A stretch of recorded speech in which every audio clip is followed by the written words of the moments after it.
박보미 TV. 박보미 TV. 안녕하세요, 박보미입니다. 우리는 앞선 영상에서 ETF가 가지는 많은 장점들을 배워봤습니다. 이 ETF를 잘 알고 이용하게 된다는 것은 한 명의 투자자에게 완전히 새로운 세계가 열린다고 할 수 있을 정도입니다. 정말 다양한 투자를 할 수 있게 되거든요. 그래서 오늘은 이 수많은 ETF들을 종류별로 무엇 있는지 한번 배워보겠습니다. 가실까요? 첫 번째는 시장 ETF입니다. 가장 대표적인 거고 가장 많은 투자자들이 이용하는 ETF입니다. 시장 전체를 그대로 ETF로 만들어서 이거 하나만 사면 그 시장 전체를 사는 효과를 만들어내는 거죠. 우리가 일반적으로 ETF라고 하면 딱 떠오르는 것이 바로 이 시장 ETF입니다. 가장 대표성이 있다고 할 수 있죠. 하나의 기업의 미래는 어떻게 될지 알 수는 없지만 시장 전체는 상승할 거야. 이런 생각을 가지셨다면 시장 ETF에 투자를 하면 됩니다. 우리나라의 시장인 코스피 시장을 모아놓은 건 코덱스 200, 타이거 200, KB스타 200, 하나로 200 이런 것처럼 끝에 200이 붙습니다. 우리나라 기업 1등부터 200등까지 모아놨다 이런 의미겠죠. 미국의 우량한 기업 500개에 투자를 하는 S&P 500 ETF도 있고 미국의 기술 기업들이 모여있는 나스닥 시장에서 상위 100개를 뽑아서 만든 나스닥 100 ETF 이런 것도 있습니다. 미국의 전통 기업들이 모여있는 다우존스 ETF, 이외에도 국가를 대표하는 시장을 묶어놓은 차이나 ETF, 인도 ETF, 베트남 ETF, 일본 ETF 등등 이런 게 있어서 우리는 클릭 한 번으로 이 국가 전체에 투자를 하는 효과를 볼 수 있습니다. 두 번째는 섹터 ETF입니다. 섹터는 업종이라고 하죠. 업종별로 구분해서 비슷한 업종에 있는 기업들을 묶어놓은 것이 섹터 ETF입니다. 반도체 ETF, 자동차 ETF, 은행 ETF, 증권, 보험, 건설, 화장품, 바이오, 철강, 운송, 게임 등등 우리가 머릿속으로 떠올릴 수 있는 업종 대부분은 ETF로 만들어져 있습니다. 내가 생각할 때 유망하다고 생각되는 산업이 있는데 그 산업 속의 많은 기업들 중에서 어떤 기업이 경쟁력을 가진지는 모르겠다. 이런 생각이 드신다면 심플하게 그 산업 전체를 사버리면 되는 겁니다. 세 번째는 스타일 ETF입니다. 주식을 구분할 때 시장별로 구분할 수도 있지만 그 주식을 투자하는 투자자의 스타일별로 묶을 수도 있습니다. 큰 기업들 위주로 묶어놓은 대형주 ETF, 가치에 비해 가격이 낮은 기업들을 모아놓은 가치주 ETF, 배당을 많이 주는 기업들을 묶어놓은 고배당 ETF, 배당을 점점 많이 주는 기업들을 묶어놓은 배당 성장 ETF, 경기를 많이 타는 기업들을 묶어놓은 경기 소비재 ETF, 경기를 안 타는 기업들을 묶어놓은 경기 방어 ETF, 이런 식으로 내가 투자하고자 하는 스타일을 분명히 정했다면 거기에 맞춰서 ETF를 고를 수 있습니다.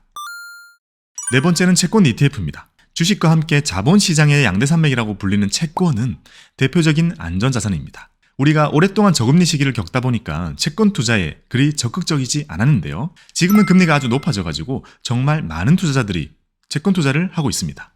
근데 채권이 인기가 없던 시기가 워낙 길었어서 막상 투자를 하려고 하면 용어도 어렵고 공부를 하기에도 정보가 너무 없습니다. 우리 채널은 채권 맛집으로도 유명하죠. ETF를 활용하면 채권 투자도 쉽게 할 수 있습니다. 대한민국이 발행한 국채에 투자를 하는 국채 ETF, 만기에 따라서 3년짜리, 10년짜리도 있고요. 만기가 얼마 안 남은 채권들만 모아놓아서 안정성이 높은 단기 채권 ETF, 세계 최고의 시장인 미국의 채권을 담아놓은 미국채 ETF, 국가가 아니라 우량한 기업들이 발행한 채권을 담아놓은 회사채 ETF 등등 정말 많습니다. 다섯 번째는 파생형 ETF입니다. 파생 상품은 우리가 어디선가 들어본 적이 있는 선물이나 옵션 이런 겁니다. 똑같은 곳에 투자를 하더라도 훨씬 더 다이나믹한 결과를 얻어낼 수 있게 되죠. 하지 말란 소리입니다. ETF 이름 중에 레버리지나 인버스 이런 말들이 붙어있는 ETF들입니다. 레버리지는 곱하기 2배를 의미합니다. 지수가 1% 오르면 레버리지 ETF는 2%가 오르고 지수가 마이너스 2% 하락하면 레버리지 ETF는 마이너스 4% 하락하는 식으로 위든 아래든 2배로 더 크게 움직이는 ETF를 레버리지 ETF라고 부릅니다. 인버스는 반대를 의미합니다. 지수가 오르면 인버스 ETF는 떨어지고 지수가 떨어지면 인버스 ETF는 오르기 때문에 시장이 하락할 것 같으니 하락의 방향에 베팅을 하겠어. 이런 생각으로 선택하는 것이 인버스 ETF입니다. 중요한 것은 레버리지와 인버스는 파생형 ETF입니다. 파생이라는 것 자체가 우리가 쉽게 이해하기가 힘듭니다. 그래서 파생형 ETF는 경험이 부족한 상태에서 섣불리 접근했다가는 큰 손실이 발생할 수 있습니다. 많은 ETF들 중에서 유일하게 웬만하면 하지 마라 라고 말씀드리는 것이 바로 이 파생형 ETF입니다. 여섯 번째는 원자재 ETF입니다. 금, 원유, 은, 구리 이런 원자재들도 가격 변동이 있고 투자성이 있기 때문에 대표적인 투자 상품의 한 종류입니다. 주식 채권들과 달리 이런 원자재에는 투자를 하고 싶어도 실물을 직접 사야 하는 그런 번거로움이 있겠죠. 가격이 오를 것 같다고 해서 사놓기엔 보관의 문제가 더 큽니다. 그런 번거로움도 ETF로 손쉽게 해결할 수 있습니다. 원유 ETF, 금 ETF, 은 ETF, 굴 ETF, 콩, 팔라듐 등등 이런 ETF들을 활용하면 원자재의 실물을 눈으로 볼 필요 없이 투자가 가능합니다. 7번째는 테마 ETF입니다. 투자의 세계에서는 다양한 테마가 생겼다가 없어집니다. 시장의 구분과 무관하게 그 테마에 엮이는 기업들을 묶어놓은 것을 테마 ETF라고 합니다.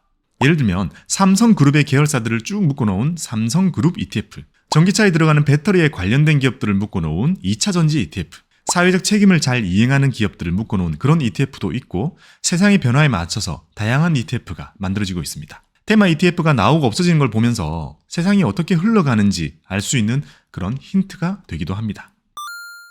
지금까지 ETF의 종류 7가지를 정리해봤습니다. 이 ETF들만 잘 활용하면 그 누구도 부럽지 않은 여러분들만의 ETF 포트폴리오를 만드실 수 있을 겁니다.